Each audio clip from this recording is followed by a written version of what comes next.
사랑하는 성도 여러분, 그리스도인은 고난의 먹구름 속에서 둘러싸여 있을 때 미리 감사의 북을 쳐야 합니다. 미리 감사의 북을 치면서 믿음으로 전진해야 합니다. 사단이 불평과 원망으로 시험에서 깊은 좌절에 빠뜨리지 못하게 하기 위해서 감사의 북소리로 사단을 물리쳐야 하는 것입니다. 고난의 먹구름에 갇혀서 전혀 앞이 보이지 않을 때 그 속에서 치는 감사의 북소리는 반드시 하늘에 계신 하나님 앞으로 올라가게 되고 전달되게 됩니다. 하나님께서는 그 감사의 북소리를 들으시면서 마음에 큰 위로를 받게 되실 것입니다.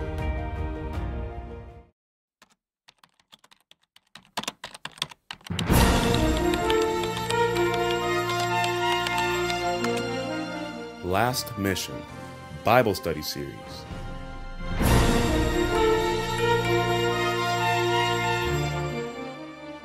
안녕하십니까? 마지막 사명을 찾아오신 성도 여러분을 진심으로 환영합니다. 오늘날 가짜 감사가 너무나 많이 있습니다.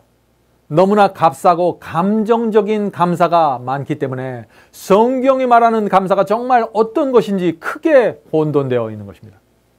성경이 말하는 감사는 이것입니다. 범사에 감사하라. 이는 그리스도 안에서 너희를 향하신 하나님의 뜻이니라. 지난 시간에 이어서 오늘도 성경이 말하는 감사에 대해서 살펴보도록 하겠습니다. 현대 과학은 감사가 우리의 몸과 마음에 큰 유익을 준다고 말하고 있죠. 감사하면 건강해집니다. 감사하면 저항력이 강해집니다. 잠을 잘 자게 됩니다. 감사하면 스트레스가 낮아집니다.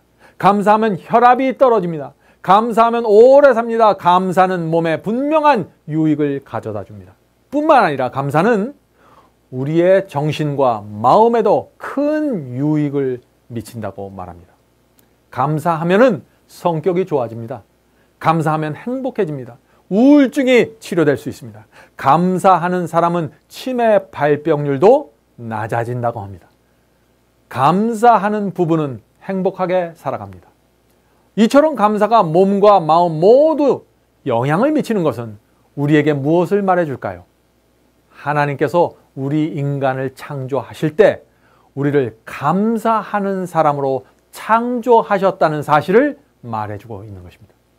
그래서 하나님께서 인간의 유전자 속에 새겨놓으신 그대로 감사하면서 살면 몸이 건강해지고 마음도 행복해진다는 것입니다.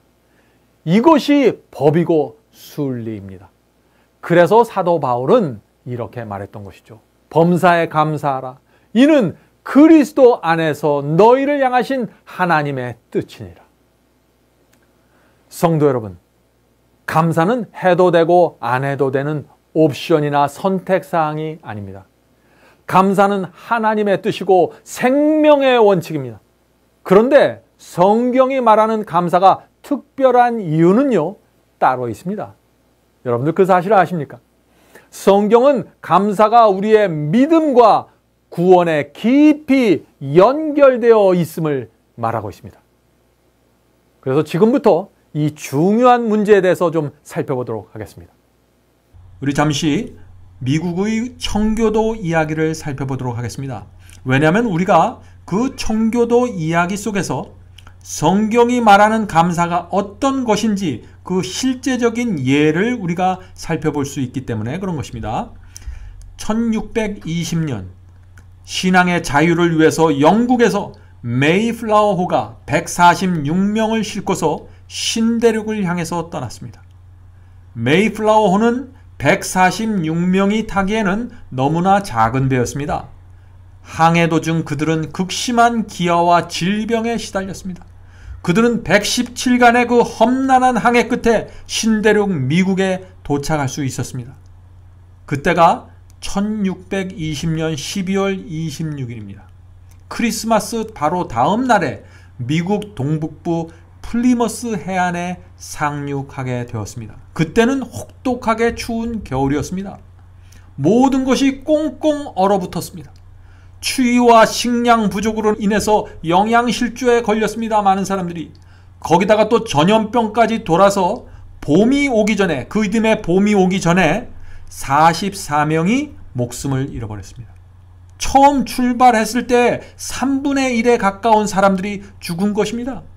그들은 모두 가까운 친구들이었고 가족들이었고 신앙의 자유를 찾아서 고향 땅을 등진 신앙의 동지들이었습니다. 그래서 그들이 배에서 내려 가지고 온 그 보리와 밀을 심었지만 토양과 기후가 맞지 않아서 완전히 실패했습니다. 그들은 먹을 것이 없어서 굶주림에 시달렸습니다. 앞날에 대한 두려움과 불안에 떨어야 했습니다. 또다시 찾아올 그 혹독한 추위와 긴 겨울을 생각하면서 두려워 떨었습니다. 그들이 할 수 있는 일은 오직 하나였는데 그것은 하나님을 바라보는 것이었습니다. 사랑하는 형제 자매 여러분, 바로 그런 상황에서 그들이 감사 예배를 드렸습니다. 그것이 지금까지 내려오고 있는 미국의 최대 명절인 추수감사절 예배의 시작입니다. 요즘 우리가 드리는 그 추수감사절 예배는 1년 동안 수확한 것을 이렇게 앞에다 쌓아놓고서 드리는 예배이죠. 그러나 청교도들이 미국 땅에 도착해서 처음으로 감사 예배를 드렸을 때는 그들이 아직 황무지 벌판에 있었을 때입니다. 그들은 미리 감사하는 신앙을 갖고 있었습니다. 아직 아무런 추수도 없고 열매도 없었습니다. 아직 감사할 만한 상황이 아니었습니다. 정확하게 말하자면 모든 것을 포기하고 좌절해야만 하는 그런 상황이었습니다. 그러나 청교도들은 감사할 조건을 찾아내었습니다.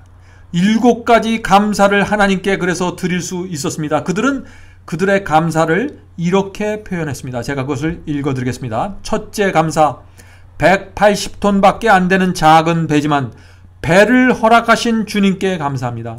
둘째 감사, 평균 시속 2마일로 항해했지만 이 2마일은 아주 천천히 가는 항해죠. 평균 시속 2마일로 항해했지만 117일 동안 계속해서 전진할 수 있었음을 감사합니다.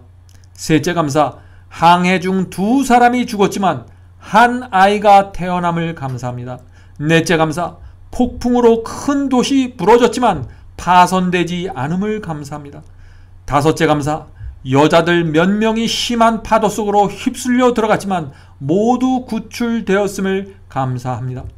여섯째 감사, 인디언들의 방해로 상륙할 곳을 찾지 못해서 한 달 동안 바다 위에서 표류했지만 결국 호의적인 원주민이 사는 곳에 상륙하게 해주심을 감사합니다. 일곱째 감사, 고통스러운 3개월 반의 항해 도중 한 명도 돌아가자는 사람이 나오지 않았음을 감사합니다. 얼마나 놀라운 신앙 고백입니까? 도무지 감사할 수 없는 상황에서 그들은 감사의 조건을 찾아내고 하나님께 감사를 드렸습니다. 그런데 여기서 우리가 한 가지 질문을 좀 생각해 봐야 합니다. 하나님께서는 왜 청교도들에게 그렇게 힘든 경험을 주셨을까요? 그들은 참된 신앙의 자유를 위해서 모든 것을 버린 사람입니다. 고향 땅을 떠난 사람들입니다. 오직 한 가지 신앙, 오직 신앙 하나만을 위해서 황무지 미국으로 온 것입니다. 그런데 왜 그렇게 고난의 길을 걷도록 하나님께서 인도하셨을까요? 하나님의 목적은 단순히 사람들을 미국 땅으로 옮겨 놓는 것이 아니었습니다. 하나님께서는 마지막 시대에 중요한 역할을 하게 되는 미국의 선조가 될 사람들에게 참된 신앙과 감사의 경험을 주시기 원했던 것입니다. 눈에 보이는 모든 것이 어둡고 희망이 없어도 주님의 손을 굳게 붙잡고 서이면서 하나님 한 분만 의지하는 믿음을 배우기 원하셨던 것입니다. 성령께서 그들 마음속에서 주시는 그 확신 하나만을 가지고 전진하는 경험을 배우도록 섭리하셨던 것입니다. 하나님께서는 이 미국이 복음 사업에 있어서 장차 차지할 역할을 보시면서 그들을 인도하셨던 것입니다. 미국이 마지막 시대에 어떤 역할을 할 것인가에 대한 그 예언의 문제는요, 우리가 다음 기회에 자세히 살펴보도록 하겠습니다. 범사에 감사하는 것이 하나님의 뜻입니다. 하나님께서는 그런 당신의 특별한 뜻을 이루기 위해서 때때로 성도들을 특별한 고난의 훈련 학교에 입학시키십니다. 우리가 지금부터 살펴볼 이 다윗도 그런 사람 중에 하나였습니다. 시편 34편에서 다윗은 이런 말씀을 기록했습니다. 1절입니다. 내가 여호와를 항상 송축하며 그를 송축함이 내 입에 계속하리로다. 항상 하나님을 찬양하고 감사한다는 얘기죠. 그런데 이 성경절은 평범하게 보이는 성경절입니다. 이런 비슷한 성경절이 성경 안에 참 많이 있기 때문에 그렇죠. 자, 그런데 시편 34장의 그 서두 맨 위에 있는 그 제목을 보면은 우리 마음에 큰 충격을 받게 됩니다.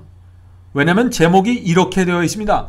다윗이 아비멜렉 앞에서 미친 채 하다가 쫓겨나서 지은 시. 자, 이건 무슨 뜻인가요? 다윗이 시편 34편의 이 시를 썼을 때는 그가 아비멜렉 앞에서 미친 척 하다가 쫓겨났을 때라는 것입니다. 점점 이 시를 썼을 때의 그 상황이 궁금해지시지 않나요? 여기서 우리는 잠시 다윗의 그 인생을 좀 살펴봐야 합니다. 다윗은 블레셋 골리앗 장군을 조약돌 몇 개로 죽인 이스라엘의 위대한 영웅입니다. 그래서 백성들은 사울의 죽인 자는 천천히요 다윗은 만만이로다 라는 노래를 부르고 다녔죠. 이런 분위기가 사울 왕의 질투와 미움을 일으켰습니다. 그래서 결국 다윗은 사울 왕을 피해서 도망 다녀야 했던 것이죠. 자, 그러다가 성소에 있는 제사장들에게도 가서 떡을 얻어먹고 도움을 받게 됩니다.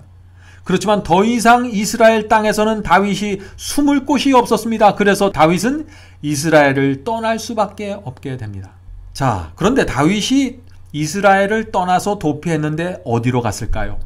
성경은 그가 블레셋으로 갔다고 말하고 있습니다. 참 이상한 일이죠. 블레셋은 원수의 나라입니다. 그런데 왜 그곳으로 갔을까요? 이스라엘보다는 차라리 블레셋이 안전하다고 생각한 것입니다. 다윗은. 그만큼 이 도망자 다윗의 상황이 절박했던 것입니다. 자, 그런데 어떤 문제가 생겼습니다. 무슨 문제일까요? 블레셋 사람들이 다윗을 알아보게 된 것입니다. 블레셋 사람들은요, 골리앗 장군을 죽인 다윗을 너무나 잘 알고 있었습니다. 그들이 다윗을 어떻게 했을까요? 당연히 죽이려고 했겠죠. 그 위기의 상황에서 다윗이 어떻게 했을까요? 바로 여기에 대한 대답이 사무엘상 21장 13절에 나옵니다. 참 기가 막힌 말씀이 나옵니다. 그 말씀을 읽어보겠습니다. 그들의 앞에서, 이 블레셋 사람들의 앞에서 그 행동을 변하여 미친 채 하고 대문짝에 그적거리며 침을 수염에 흘리매. 정말 비참한 얘기입니다. 천하의 다윗이 목숨을 부지하기 위해서 블레셋 사람들 앞에서 미친 척하고 대문의 몸을 비비적거리고 수염에 침을 질질 흘리는 모습을 여러분들 상상해 보시기 바랍니다. 블레셋 사람들 앞에서 목숨을 보존하기 위해서 지금 광인의 흉내를 내고 있는 것입니다. 바로 그런 상황에서 시편 34장의 시를 기록했다는 것입니다. 다윗이 이 시를 썼을 때는 즐겁고 행복했을 때가 아닙니다. 모든 것이 만족했을 때가 아닙니다. 이 시를 썼을 때는 그 장인 어른인 사울 왕에게 쫓겨서 조국을 떠났을 때입니다. 자기를 도왔던 제사장들이 모두 살해되었다는 소식을 들었을 때입니다. 이스라엘 땅에는 더 이상 있을 곳이 없어서 블레셋으로 도망했을 때입니다. 그런데 블레셋 사람들이 다윗을 알아보고 죽이려고 했습니다.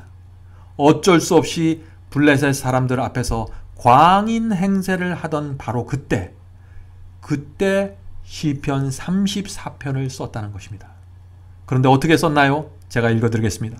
내가 여호와를 항상 송축하며 그를 송축함이 내 입에 계속하리로다. 내 영혼이 여호와로 자랑하리니 곤고한 자가 이를 듣고 기뻐하리로다. 내가 여호와께 구하매 내게 응답하시고 내 모든 두려움에서 나를 건지셨도다. 이 곤고한 자가 부르짖음에 여호와께서 들으시고 그 모든 환난에서 구원하셨도다. 여호와의 사자가 주를 경외하는 자를 둘러 진치고 저희를 건지시는도다. 너희는 여호와의 선하심을 맛보아 알지어다. 그에게 피하는 자는 복이 있도다. 참 이거 상황에 너무나 맞지 않는 이야기입니다. 그러나 이 속 깊은 곳에 감사가 있는 것입니다. 사랑하는 성도 여러분, 다윗은 믿음이 무엇인지 아는 사람이었습니다. 감사가 무엇인지 아는 사람이었습니다. 다윗은 칠흑같이 어두운 상황 속에서 도무지 벗어날 수 없을 것 같은 그런 상황 속에서 믿음으로 하나님의 구원을 바라보았습니다. 그리고 미리 감사했습니다. 사랑하는 성도 여러분, 하나님께서는 분명한 목적과 이유를 가지고 다윗을 낮고 낮은 그 어두운 바닥으로 떨어뜨리는 경험으로 인도하셨습니다. 하나님께서는 왜 그렇게 하셨을까요? 하나님께서는 이제 곧 다윗을 이스라엘에서 가장 높은 왕으로 앉혀야 했기 때문에 그것을 허용하셨던 것입니다. 그래서 가장 높은 왕좌에 앉기 전에 한치 앞도 보이지 않는 캄캄한 고난의 학교에 입학시켰던 것입니다. 그 학교에서 오직 하나님 한 분만을 의지하는 법을 다윗은 배워야 했습니다.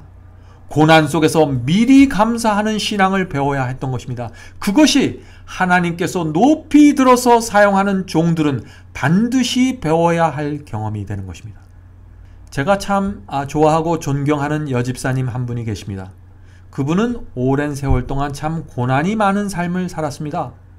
한 번은 그 집사님이 저에게 이런 간증을 했습니다. 제가 고난을 많이 당하고 나니까 이제 앞북을 치는 신앙을 조금 배우게 되었습니다. 자, 앞북을 치는 신앙, 그것이 무엇일까요? 고난 속에서 하나님의 구원이 보이지 않을 때 미리 감사하는 신앙이 앞북을 치는 신앙입니다.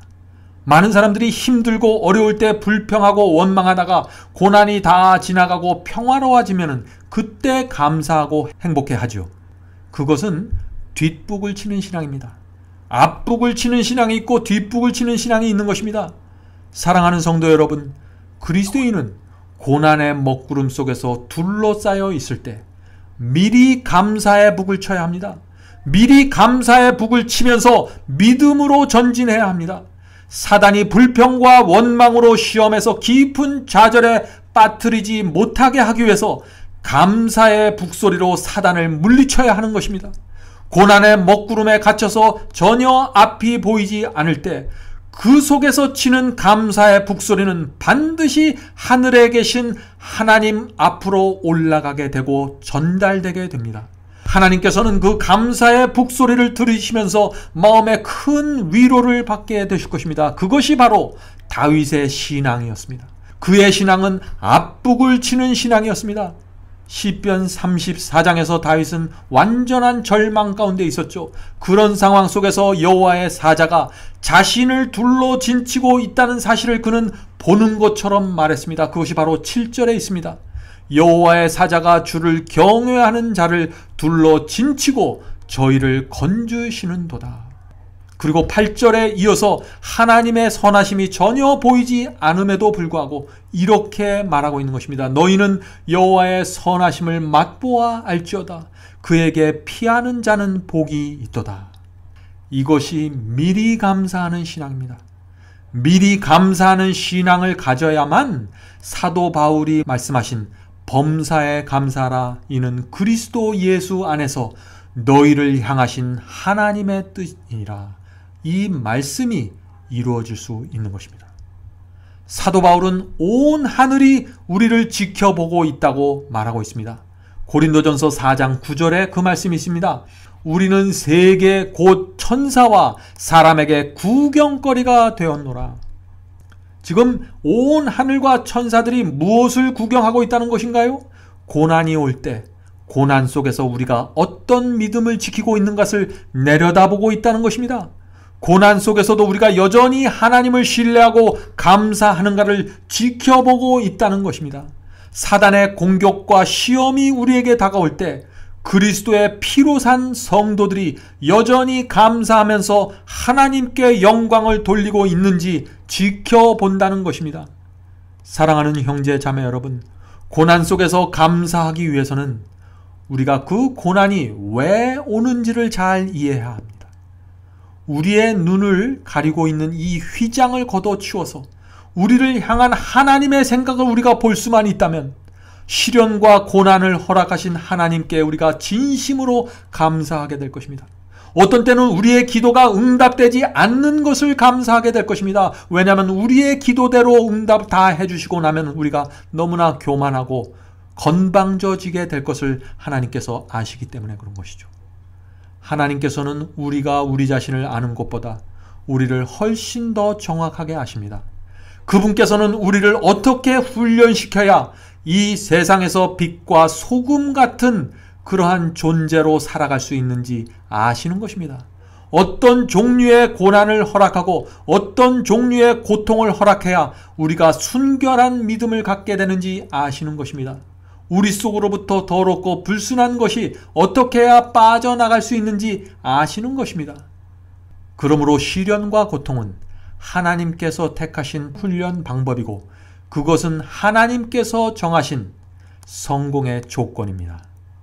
사랑하는 성도 여러분, 어쩌면 우리가 시련과 시험 속에서 넘어지고 자빠지는 우리의 모습을 보면서 주변에 있는 많은 사람들이 우리를 비웃고 조롱할 수 있을 것입니다. 그러나 하나님께서는 우리 자신의 부족과 문제를 깨닫고 무릎 꿇고 기도하는 우리의 모습을 귀하게 여기실 것입니다. 다른 사람들은 우리를 놀릴 것이지만 하나님께서는 주 앞에 나와 기도하고 하나님 앞에 부복한 우리의 영혼을 귀하게 보실 것입니다. 그러므로 넘어졌다고 실망하지 마시고 낙담하지 마시기 바랍니다. 은혜의 보좌에 담대히 나가서 하나님의 은혜로 우리의 마음을 다시 채우면 되는 것입니다. 의인의 경험은 넘어질 때마다 쓰러질 때마다 회개가 점점 더 깊어지는 것입니다. 그래서 넘어지는 것처럼 보이지만 더 높은 영적 경험으로 올라가게 됩니다. 넘어지고 죄를 범해서 구원을 잃어버리는 것이 아닙니다. 회개하지 않기 때문에 구원을 잃어버리는 것입니다. 회개란 예수님 앞으로 달려나가 죄를 던져서 버리는 것입니다. 그러므로 누구든지 하나님께 나가 이런 기도를 드리면 하늘의 문은 활짝 열려지게 됩니다. 이런 기도입니다. 주여 저를 불쌍히 여겨 주시옵소서. 저는 더 이상 이 죄가 싫습니다. 더 이상 욕심을 채우면서 저만 생각하면서 살아가고 싶지 않습니다. 저를 이기심과 교만으로부터 구원하여 주시옵소서. 고난은 우리를 구원하기 위해서 베푸시는 하나님의 은혜입니다. 그래서 사도 베드로는 이런 말을 했던 것입니다. 베드로전서 4장 12절 13절입니다. 사랑하는 자들아, 너희를 시련하려고 오는 불시험을 이상한 일 당하는 것 같이 여기지 말고 오직 너희가 그리스도의 고난에 참여하는 것으로 즐거워하라. 이 불시험을 당할 때, 갑자기 시험을 당할 때, 뜨거운 시험을 당할 때 이상하게 생각하지 말라는 것입니다. 오히려 그 고난에 참여하는 것을 즐거워하라 하는 것입니다. 여기서 이 즐거워하라는 표현을 영어 성경에 보면은 rejoice라고 했습니다. rejoice. 이 뜻은 그냥 좋아하는 것이 아니라 뛸 듯이 환호하면서 즐거워할 때 쓰는 표현입니다. 고난을 우리가 왜 그렇게 즐거워해야 할까요? 자, 계속해서 말씀을 읽겠습니다. 이는 그의 영광을 나타내실 때, 예수께서 재림하실 때를 얘기하는 것이죠. 예수께서 재림하실 때 너희로 즐거워하고 기뻐하게 하려 함이라. 예수께서 재림하셔서 얻게 될 그 보상과 기쁨은 지금 우리가 이 땅에서 받게 되는 외로움과 멸시와 고통과 가난을 한순간에 잊게 해줄 것이다 하는 것이에요. 그러므로 이 땅에서 잠시 잠깐 당하는 그 시련과 고난을 기쁨으로 맞이하라는 것입니다. 왜냐하면 그것을 통해서, 그 고난과 시련을 통해서 우리가 그리스도의 재림을 맞이할 수 있는 준비를 갖추게 되기 때문에 그런 것입니다. 사랑하는 성도 여러분, 오늘날 많은 교회들에서 가르쳐지지 않는 말씀이 하나가 있는데 그것은 이 말씀입니다. 디모데후서 1장 8절입니다. 디모데후서 1장 8절. 오직 하나님의 능력을 쫓아 복음과 함께 고난을 받으라. 성경은 분명하게 말하고 있습니다. 복음을 받을 때 고난도 함께 받아야 한다고 말하고 있습니다. 왜 그럴까요? 복음에 합당한 경험을 얻기 위해서는 하나님께서 필요에 따라서 나눠주시는 고난을 감사하게 받아야 한다는 것입니다. 이런 관점에서 볼 때 오늘날 흔히 교회에서 말하고 있는 예수님을 믿으면 들어가도 복을 받고 나가도 복을 받는 그런 기복신앙은 매우 비성서적이라는 사실이 분명하게 드러나게 됩니다. 사단은 그 기복신앙을 통해서 사람들의 마음속에 이상한 기대를 만들어주고 헛된 허상을 심어줍니다. 그래서 사람들을 멸망으로 끌고 가는 것입니다. 하나님을 믿으면 복이 들어오고 부자가 되고 건강해질 것 같은 환상을 넣어주는 것입니다. 사람들 마음속에. 그래서 그런 것들을 구하고 매달리게 만들죠. 사단이 그런 사람들의 기도에 응답하고 나타나는 것입니다. 이상한 곳으로 그들을 끌고 가는 것입니다. 또 그 반대로 사단은 기복신앙을 가진 성도들에게 고난과 고통을 줍니다. 그러면 사람들은 좌절하는 것입니다. 아, 하나님께서 나를 버리셨구나 라고 좌절하고 두려움에 떨게 되는 것입니다. 그래서 기복신앙을 따라가는 사람들에게는 축복도 고난도 모두 위험한 기만이 될 수 있는 것입니다. 조심하셔야 됩니다. 기복신앙은 모든 일에 범사에 감사라는 하나님의 뜻과 정면으로 충돌하는 신앙입니다. 사랑하는 성도 여러분, 고난은 우리에게 새로운 경험의 노래를 가르쳐 줍니다. 예수께서도 이 새로운 경험의 노래를 하기 위해서 고난을 통과하셨던 것입니다. 자, 이 새로운 경험의 노래가 무엇인가? 새들을 훈련시키는 법에서 우리는 이 중요한 교훈을 배울 수 있습니다. 이 새를 훈련시키는 조련사가 새에게 노래를 가르칠 때는 특별한 환경을 조성해 준다고 합니다. 왜냐하면 이 밝은 대낮이나 이 여러 가지 소음이 들려오는 환경에서는요, 새가 집중할 수 없기 때문에 특별한 환경을 만들어주는 것입니다. 새가 정신을 집중하지 못할 때 아주 바쁘고 화나고 이런 곳에서는요, 새가 노래를 가르쳐주면은 여기저기 조금씩 흉내낼 수 있지만은 그 조련사가 가르쳐주는 노래 전체를 처음부터 끝까지 완전히 따라서 부르지는 못한다고 합니다. 그래서 조련사는 중요한 노래를 훈련시킬 때는 새장을 검은 천으로 덮어버립니다. 그래서 아주 새장을 어둡게 만들어주는 것입니다. 그래서 새가 다른 데 신경 쓰지 않고 그 조련사가 불러주는 노래만을 들을 수 있도록, 집중해서 들을 수 있도록 해주는 것이죠. 자, 그렇게 여러 번 반복시켜서 훈련시킨 다음에 새를 밝은 곳으로 내놓고 사람들이 많은 곳에 내놓고 노래를 하라고 명령을 하면은 그 새는 어둠 속에서 배운 그 새 노래를 아름답게 부른다고 합니다. 사랑하는 형제 자매 여러분, 하나님께서도 그와 같은 방법으로 우리를 훈련시키시는 것입니다. 하나님께서도 우리의 마음과 정신을 집중시킬 수 있는 환경을 조성시켜 주시는데 그것이 바로 시련과 고난이라는 환경입니다. 우리는 일단 우리가 그런 환경 속으로 들어가게 되면 오래 기도하게 됩니다. 주님만을 바라보게 됩니다. 때로는 며칠 몇 개월 동안 하고 어떤 때는 몇 년을 그런 어둠 속에서 보내게 되는 것입니다. 정신을 집중해서 하나님만을 바라보게 되는 것이에요. 그러는 동안에 자신의 생애 속에 깊이 스며들어와 있는 죄와 교만을 보게 됩니다. 이기심을 볼 수 있게 됩니다. 모든 것이 잘 되고 만족될 때는 도무지 볼 수 없던 것들이 그때가 되면 보이게 되는 것입니다. 보통 때는 할 수 없는 깊은 회개의 경험이 그때가 되면은 하나님 앞에서 하게 되는 것입니다. 그러한 과정을 거쳐서 우리는 새로운 경험의 노래를 배우게 되는데 그것이 성화의 과정입니다. 그리스도의 향기를 뿜어내는 사람으로 변화되게 되는 것입니다. 하나님의 말씀 앞에서 겸손한 사람이 됩니다. 하나님을 경외하고 순종하는 사람이 됩니다. 하나님의 은혜에 진심으로 감사하는 사람이 됩니다. 이런 사람으로 만들어가기 위해서 하나님께서 우리를 찾아오셔서 그 힘든 고난을 우리에게 허락해 주시는 것입니다. 누가복음 17장에는 감사에 대한 또 다른 이야기가 나옵니다. 예수께서 한 마을에 들어가셨는데 그때 10명의 문둥병자가 와서 이렇게 얘기합니다. 예수여, 우리를 긍휼히 여기옵소서. 지금 문둥병을 고쳐달라고 간청하는 것입니다. 예수께서는 그래서 그들을 불쌍히 여기시고 몸을 깨끗게 하신 다음에 제사장에게 가서 확인을 받으라고 하십니다.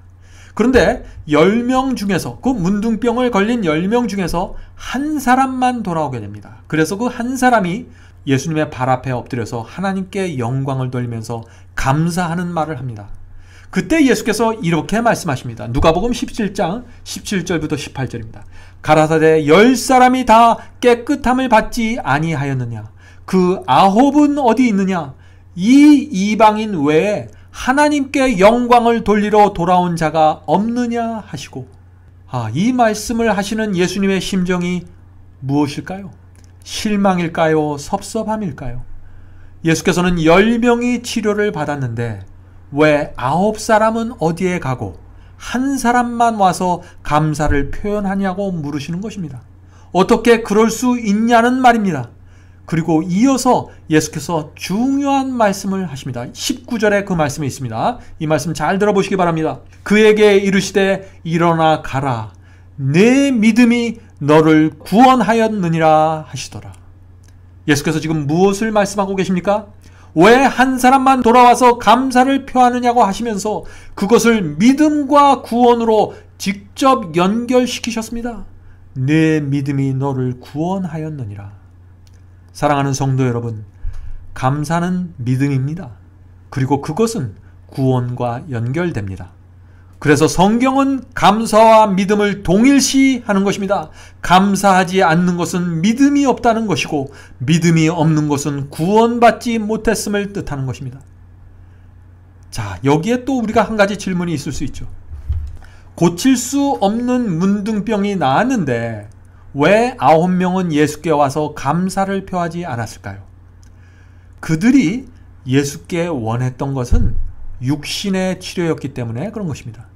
피부에 생긴 문둥병을 고치기 원했던 것입니다. 그래서 자신이 원하는 것을 얻자 더 이상 예수님을 따라다닐 필요가 없어진 것입니다. 그들은 그들 마음속에 있는 그 무서운 죄의 문둥병에는 관심이 없었습니다. 그들에게 있어서 예수님은 단지 피부를 깨끗게 하는 수단이 되었습니다. 예수님은 그저 피부 관리사였습니다. 그들에게 있어서는. 성경에는 예수님을 수단으로 사용했던 사람들이 많이 나옵니다. 예수께서 떡과 물고기를 나눠줄 때 수천의 군중이 그를 따르면서 환호했습니다. 그러나 예수께서 십자가에 매달려 있는 가장 힘들고 외로운 시간에는 그들 중 아무도 예수님 곁에서 친구가 되어주지 못했습니다. 오늘날에도 마찬가지입니다. 수많은 사람들이 예수께 나와 죄를 용서받고 구원을 받습니다. 그런데 예수님께 감사하는 생애를 살지 않습니다. 그리스도의 피의 대가로 놀라운 은혜와 구원을 받는데 구원받은 다음에는 예수께 돌아오지 않습니다. 감사의 생애를 살지 않습니다. 예수님의 손을 잡고 동행하지 않습니다. 하나님의 말씀이 순종을 요구할 때는 모른 척합니다. 진리와 복음이 충성을 요구할 때는 모른 척하고 외면합니다. 자아를 부인하고 좁은 문으로 들어가야 되는 상황이 나타나면 넓은 길로 가버리고 맙니다. 핍박이 오고 가난과 경제적인 손해가 하나님의 말씀 때문에 오게 되면 예수님을 모른 척하고 다른 곳으로 가버립니다. 예수께서 그런 사람들에게 내 믿음이 너를 구원하였느니라 라고 말씀하실 수 있을까요? 성경은 감사와 믿음을 동일시한다는 사실을 잊지 마시기 바랍니다. 십자가의 은혜를 정말 우리가 감사하면은 우리는 믿음으로 이 세상을 살게 될 것입니다. 그런 사람의 생애는 순종과 충성이 열매로 자연스럽게 맺히게 되는 것입니다. 그것은 율법의 행위가 아닙니다. 그것은 성령께서 그들의 마음을 감동시켰기 때문에 그런 열매가 맺히게 되는 것입니다. 오늘날 많은 사람들에게 있어서 예수님은 구원받기 위한 수단에 불과합니다. 축복을 얻어내는 방편에 불과합니다. 병을 낫기 위한 수단에 불과합니다. 그래서 축복받고 구원받고 병이 나오면 더 이상 그리스도를 따르지 않는 것입니다. 더 이상 그리스도의 말씀에 순종하지 않는 것입니다. 마치 예수께 돌아오지 않는 그 9명의 문둥병자들처럼 말입니다.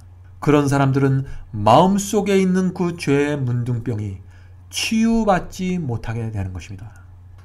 예수께서는 구원과 축복과 은혜를 받은 사람들을 부르십니다. 아무든지 나를 따라오려거든 자기를 부인하고 자기 십자가를 지고 나를 쫓을 것이니라 라는 초청의 말씀을 오늘날 저와 여러분에게 주고 계십니다. 그러나 길이 너무 좁고 협착하다고 불평하면서 그분의 초청을 거절하게 되면 우리는 구원을 잃어버릴 수밖에 없는 상황으로 우리 자신을 놓게 되는 것입니다. 사랑하는 성도 여러분, 예수님은 수단이 아닙니다. 예수 그리스도는 우리 신앙의 삶의 목적이 되어야 됩니다. 시작과 끝이 되어야 합니다. 예수께서는 우리의 전체가 되어야 합니다. 그래야 예수님이 내 안에 계시고 내가 예수 안에 거하게 되는 것입니다. 그래야만 순종과 의의 열매를 맺게 되어 영생에 이르게 되는 것입니다. 사랑하는 성도 여러분, 오늘 우리는 감사에 대한 진리를 살펴보았습니다. 오늘 나눈 말씀이 정말 진리라면 이제부터 여러분의 생애를 감사로 채워나가게 되시기를 제가 간절히 바랍니다. 끝으로 잠언 15장 30절의 말씀을 살펴보고 말씀을 마치도록 하겠습니다. 눈에 밝은 것은 마음을 기쁘게 하고, 자, 눈이 밝다는 말은 우리의 영적 분별력이 밝다는 뜻입니다. 영적 분별력은요, 정직한 마음으로, 편견이 없는 마음으로 하나님의 말씀을 깊이 살펴보고 공부하고 그것을 받아들일 때 얻어지는 것입니다. 이 영적 분별력은요, 하나님의 말씀을 양심으로 읽을 때 얻어지는 것입니다. 하나님의 말씀은 눈으로 읽는 것이 아닙니다. 하나님의 말씀은 우리의 마음으로, 우리의 양심으로 읽는 것입니다. 그래서 그 하나님의 말씀이 우리의 양심을 씻어줘야만 우리의 영적 분별력이 깨끗해지면서 밝아지는 것이죠. 자, 그런데 영적 분별력이 있으면은 마음이 기뻐진다고 지금 성경절이 말하고 있어요. 눈이 밝은 것은 마음을 기쁘게 하고 라고 했으니까. 자, 그런데 영적 분별력이 있으면 왜 마음이 기뻐질까요? 영적 분별력이 있는 사람은 성경 말씀 속에서 진리를 분별하고 참된 복음을 찾으니까 마음이 기쁘고 행복해지는 것입니다. 영적 분별력이 있는 사람은 거짓 복음과 사단의 기만이 다가올 때 그것을 금방 알아보고 거절할 수 있기 때문에 마음이 기뻐지는 것입니다. 자, 다시 한번 읽겠습니다. 눈에 밝은 것은 마음을 기쁘게 하고 좋은 기별은 뼈를 윤택하게 하느니라. 좋은 기별은 뼈를 윤택하게 한다고 했습니다. 자, 이것이 어떻게 된 연관성을 우리가 좀 살펴봐야 합니다. 영적 눈이 밝으면은 좋은 기별이 어떤 것인지 알게 됩니다. 어떤 분이 말씀을 전하고 어떤 글을 읽을 때 이것이 좋은 기별인지 나쁜 기별인지 영적 눈이 밝은 사람은 알게 됩니다. 영적 눈이 밝으면은 진짜 복음과 가짜 복음을 구별할 수 있게 됩니다. 자, 그런데 좋은 기별은 어떤 기별이길래 우리의 뼈를 윤택하게 할까요? 좋은 기별은 이것입니다. 하나님의 말씀을 정확하게 풀어서 전달하는 기별이 좋은 기별입니다. 옛날에 구약시대의 선지자들이 전했던 것처럼 그 말씀을 그대로, 하나님의 말씀을 받아서 그대로 전달하는 기별이 좋은 기별입니다. 진리를, 하나님의 말씀을 인간의 기호에, 입맛에 맞춰서 이렇게 저렇게 바꾸는 것이 아닙니다. 성경에 기록된 그 하나님의 말씀 그대로 전달하는 기별이 좋은 기별입니다. 인간의 손때가 묻은 그 죽은 교리가 아니라 하늘의 생명이 담겨져 있는 하나님의 말씀 그대로를 전달하면은 우리가 그대로를 받게 됩니다. 그러면 우리의 뼈가 윤택해지면서 우리의 마음이 감사와 풍요로 채워지게 됩니다. 마음이 그렇게 변화되니까 풍요롭고 행복해지니까 잔뜩 움켜쥐고 있던 것들을 이웃들에게 나눠줄 수 있는 것입니다. 아무나 우리가 나눠줄 수 있는 것이 아니에요. 꽉 닫혀있던 주머니가 열려서 가난한 사람들을 돕게 되는 것입니다. 아무나 그렇게 되는 것이 아닙니다. 좋은 기별을 받아서 뼈가 윤택해져서 마음이 감사와 풍요로 채워져야 그것이 가능해지는 것입니다. 그러므로 좋은 복음을 만나면 마음과 정신이 건강해질 뿐만 아니라 세상의 빛이 되는 것입니다. 좋은 기별을 받은 그리스도인은 아름다운 마음과 선한 행실 때문에 하나님께 영광을 돌리면서 살아가게 되는 것입니다. 그래서 마태복음 5장 16절에 이런 말씀이 있는 것입니다. 이같이 너희 빛을 사람 앞에 비추게 하여 저희로 너희 착한 행실을 보고 하늘에 계신 너희 아버지께 영광을 돌리게 하라. 사랑하는 형제 자매 여러분, 여러분이 믿고 있는 하나님의 말씀이 여러분의 생애를 어떻게 변화시키셨습니까? 여러분이 진리를 받았을 때 여러분의 마음과 정신에 어떤 변화가 일어났습니까? 여러분은 좋은 기별을 받으셨습니까? 그래서 주변 사람들이 여러분의 선한 행실을 보면서 하나님께 영광을 돌리고 있습니까? 하나님의 영께서 오늘 말씀을 통해서 구원의 실제적인 경험을 우리 모두에게 나눠주시기를 제가 간절히 바랍니다. 그럼 다음 시간에 다시 뵙겠습니다. 안녕히 계십시오.